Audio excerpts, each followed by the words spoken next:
Go ahead, cook, Mr. We Foreign. can talk about the Warriors because this is easy for me because I've said they were asked 2 months ago. So this is nothing new for me. I think more than anything, the fan base is getting frustrated with just the lack of accountability from Steve Kerr. I think you'd win 4 NBA championships. You've played with the greatest players in this generation. You'd think you'd learn a thing or two. You've played with Michael Jordan. You've learned under Phil Jackson. You would think accountability would be something.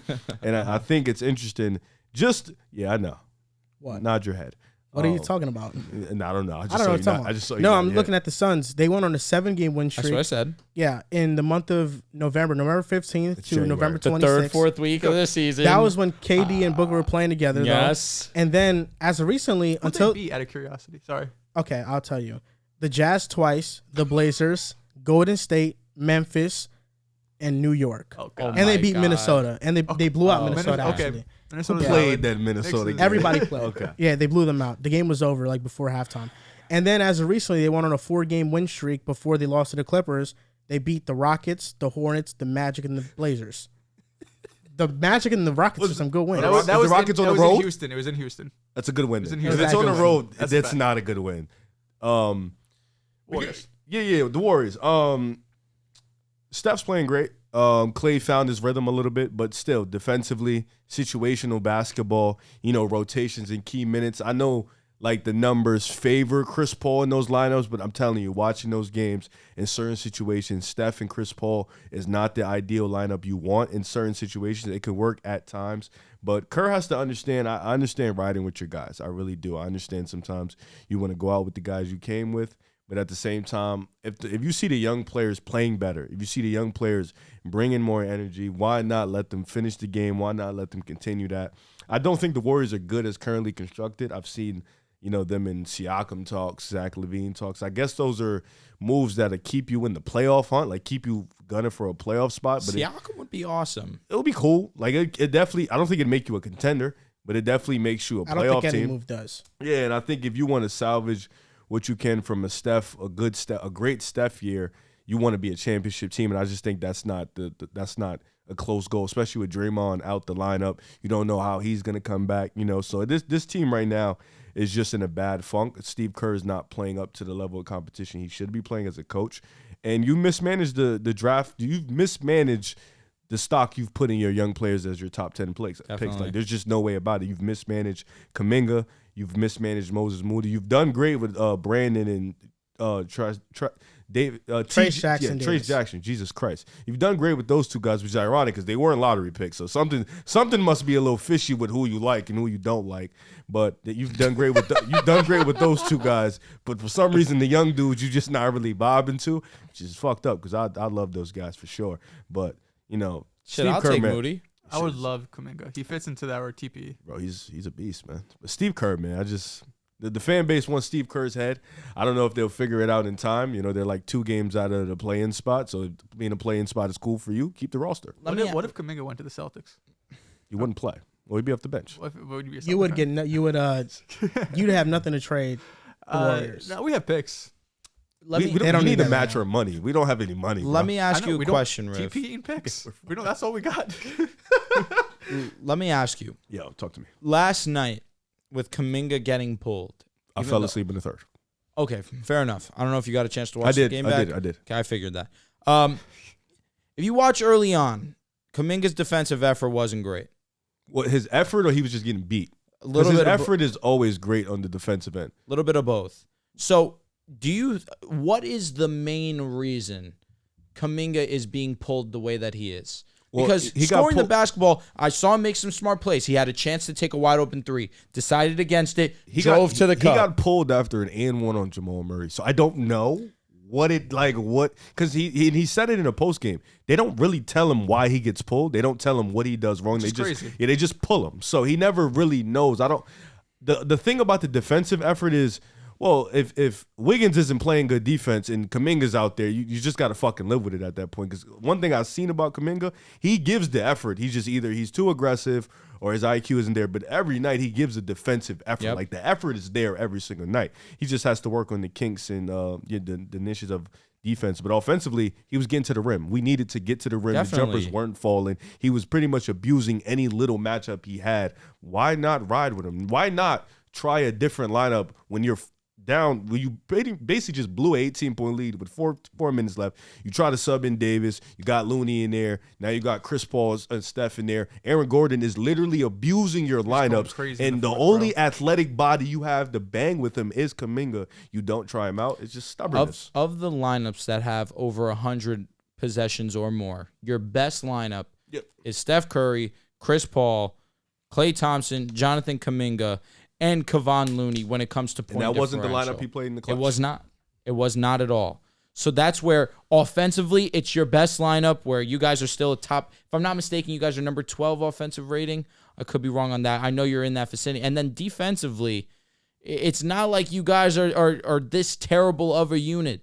I mean, it's not the best as opposed to your other lineups when it comes to obviously Wiggins being in there as opposed to Jonathan Kuminga, because Wiggins is a better defensive player than he is.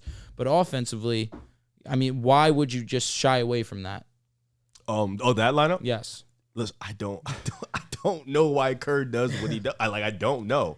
He never gives it. He just says the same shit. We have a lot of guys that are in minutes, and it's just tough to figure out these players.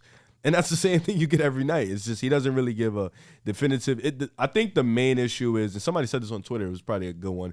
You have a bunch of players that are around the same level, so it's hard to really find out who deserves minutes and who doesn't. And when Steph is playing bad, or when Steph is playing good, but Klay's not being there, and Wiggins, that's the problem. Klay and Wiggins haven't been the consistent guys. If they were the backbones to Steph, then it would be a lot easier to figure out who's going to be who. Because the reason why you can't play Wiggins and Kuminga together is because they both can't shoot right now. And if Wiggins was able to shoot like he could be, then it makes the lineup more adjustable, more easy. But since he can't shoot and Kuminga can't shoot, you're forced to slot them at the 4 and stuff like that. So it's points not per possession is drastic from Kaminga. It's not all Kerr fault, but at the same time, he's doing a lot of rookie shit that he shouldn't be doing. Wiggins hasn't been able to shoot in a while now. I don't think that's just going to come back overnight. I think he's just not a good shooter right now. And it all goes back to his shoulder injury that he suffered last year. The biggest headline with the Warriors right now is that Jonathan Kuminga didn't request a trade. He just went to a reporter and said that he doesn't have full faith in Steve Kerr unlocking his potential. The article from Shams and also Anthony Slater was also on the report, is that Warriors forward Jonathan Kaminga has lost faith in Steve Kerr and no longer believes that Kerr will allow him to reach his full potential, sources say. The quote that Riv mentioned, "Sometimes I come out the game not knowing what I did," Kaminga said, "and that messes with my head. It's like what they want me to do, I can pass and I can do different stuff." And Moses Moody's camp is also frustrated with his role in Golden State, per Jay Dumas reports. So with these young players, there is growing frustration. Though I don't think Steve Kerr has handled the minute distribution of Kuminga or Moody all that well the entire season, I'll start off with Moody. I would be pissed off if I was Moses Moody. And I'd be pissed off because he hasn't been given a consistent opportunity, and when he has, he's played well most of the time. But it feels like Brandon Podziemski came out of nowhere and is now a staple of their lineup when Moody has been there for a while now. If I was Moody, I'm thinking, how is this rookie playing instantly and always playing and always getting leeway, but I can't get consistent time and we play the same position and I've been here longer. So I can understand Moody being frustrated. I think AirPods is just a better player. I think he makes winning plays on a defensive end. I think Moody is bigger than him, so he's able to guard better. But Podziemski creates more advantages offensively as a playmaker, and he can shoot better as of right now. With Kuminga, he did have an and one, and then he got taken out the game. I wouldn't say pulled because I don't think he did anything wrong. I just think Steve Kerr was going to rest Kuminga until the start of the fourth quarter and then let him play. But if you guys remember that game, Kuminga was subbed out when they were down 86-84. Yeah. Then the Warriors went on a third quarter run. They kept it up in the fourth. And with little than 7 minutes left, they were up 123-105, 18-point lead. So I think Kerr did have the intention of subbing in Kuminga, but he saw the major run they just went on, and they said, well, I'm going to ride this lineup.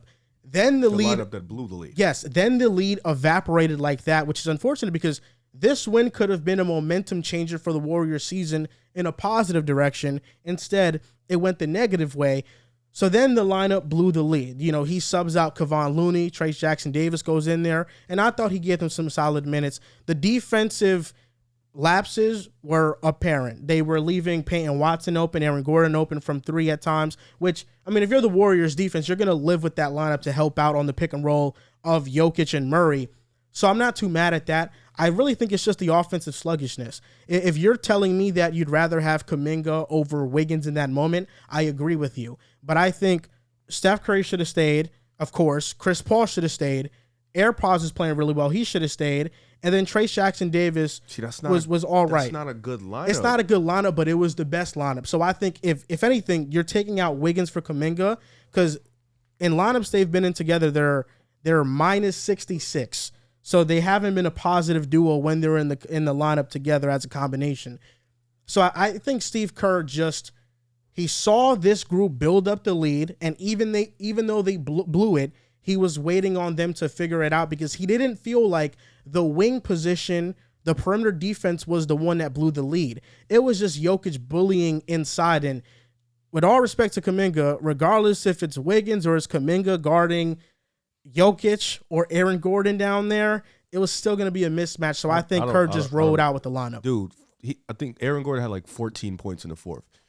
You just named something of a rookie coach would do. That's a rookie coach mistake. You ride with the lineup that just blew an 18-point lead, and then you make minor adjustments at the center position, and then you keep three guards in when they have Peyton Watson, who's 6'8", Aaron Gordon, who's 6'8", and the Joker in. You don't, like, I get the numbers favorite, but sometimes numbers lie, and you don't play a three-guard lineup in that type of moment against a big team like Denver. The three-guard lineup is probably the worst shit I've seen all year because you're running these three-guard lineups with two guards who, let's be honest, are not defenders, Chris Paul and Steph. Chris Paul's old as shit. Steph is old as shit. They're not defenders. And you're running those lineups against teams that are big, strong, physical. That just doesn't work. You're going to be small regardless. Kuminga gives you more size, but you're going to be small regardless. The Warriors right now don't have the luxury where they can play versatile lineups because you're going to have to give and take one thing. If you don't have Kuminga or Wiggins, if you have Kuminga and Wiggins in the game at the same time, hypothetically, it's better defensively. But like you just mentioned, Andrew Wiggins cannot shoot. Jonathan Kuminga cannot shoot. Kaminga in the game was very aggressive as a slasher, and he was awesome in transition. He drew a bunch of fouls, but he was passing up open threes to drive to the basket. Good. That's a good idea. That's a good thing. But in the fourth quarter, when you need offensive spacing, Kaminga and Wiggins are not going to be a better line. What did you want to do? Keep shooting bricks? You have to. I would say the offensive lineup wasn't working. 18-point lead, you just blew it. You have to get to the line, slow the clock down, figure out your offense, figure out your defense, get them into foul trouble. That's what and even if it wasn't the three-guard lineup, Steph, Pods, Clay, Kaminga, something else try. You have to just try something else. This three small guard lineup, this shit is terrible. I thought you got good looks though. You know, Steph Curry smoked the layup when he drove past KCP. Sure. Steph had a pump fake that he got Peyton Watson on that led to an open three. Steph missed it. The bad shots was the prayer against Aaron Gordon that he just threw up, and then AirPods getting blocked by Aaron Gordon as well. But for the most part, they were getting some offensive looks. Aaron Gordon was destroying. That's why I think that's why you're the most concerned because of course Jokic was doing his thing down the stretch, but it was Aaron Gordon just being able down low, really bullying y'all. And I don't know. I do think that it is a bit worrisome that Steve Kerr. It's become he bullied the Heat in the finals too. Oh, I know. Yeah. Aaron Gordon can get he swept the Lakers. I don't know what he's doing. But Aaron Gordon, come on. Aaron Gordon, I know in the fourth quarter that was his big shining moment, but he was also great in the first quarter. He dropped 30. First 30 points. Game all season. He had 21 before. Even in the first quarter when Kaminga was in the game, Aaron Gordon was still abusing those small matches. You got to can't let Aaron Gordon go out there. You got to try something else. Like I get you want to ride with because you want as much playmaking as much. I don't know why he's laughing. So who are you taking out? So question in that moment last night in the fourth, who are you taking out the lineup? Are you taking Clay out the lineup? I'm taking Chris Paul out the lineup. Okay. Chris Paul out the lineup. Yes. He's the guy who in every lineup they're the most positive. I promise you, I know. Listen, I'm gonna tell you the truth. Fuck the numbers. I know the numbers favor Chris Paul. I really do, and I understand that. I'm telling you, bro, the numbers are not what they are. So you're bringing in for what it's worth. Chris Paul is literally Tyus Jones right now.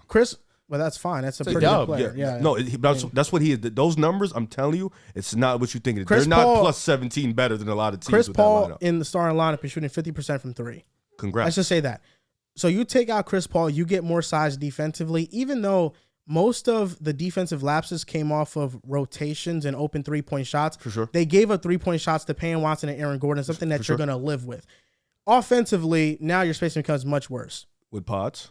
With Kaminga in the lineup instead of Chris Paul. I understand what you're saying, but the spacing was great and we blew an 18-point lead. You have to try something. I understand the spacing was there, but if the spacing is still not helping you out and you're blowing an 18-point lead, as a veteran coach, you have to adjust. You cannot sit there and leave virtually the same thing out there for the whole time that yes, they got the lead.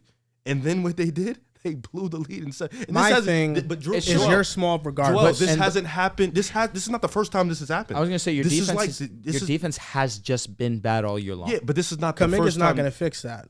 We blew leads with Draymond. This isn't just this has happened over the same span. I mean, you're blowing leads with Draymond, but with Draymond, you have a defense rating of 114.5 without its 120. Still blowing. So leads you're about 5.5 points worse without Draymond out there. So but I'm saying we blown leads. Defensive on the defensive end. I'm not saying it hasn't happened, but I'm just saying that. But does that make it okay? Nobody said it made it okay.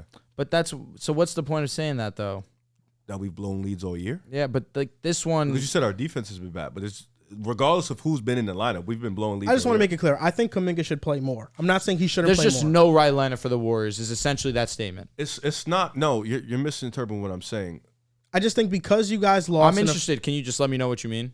You have to adjust. It's as simple as that. You can't. So what's the lineup that you would say? I don't know a specific lineup that would work, but I know if you have the same lineup in when you're up 18, and then that lineup blows the lead, make a change. Make a change. Call a time. Make a change. 2 timeouts. Yeah, make a change. Call a timeout. Rally the boys. Get somebody. Tell them get to the rim. You have to start doing things to adjust. You cannot sit there as a veteran coach with 4 NBA championships and let that happen. That's all I'm saying. Whether it be Kaminga, whether it be Moody, whether it just be. I'm not asking I'm just saying for anybody. You have to make an adjustment.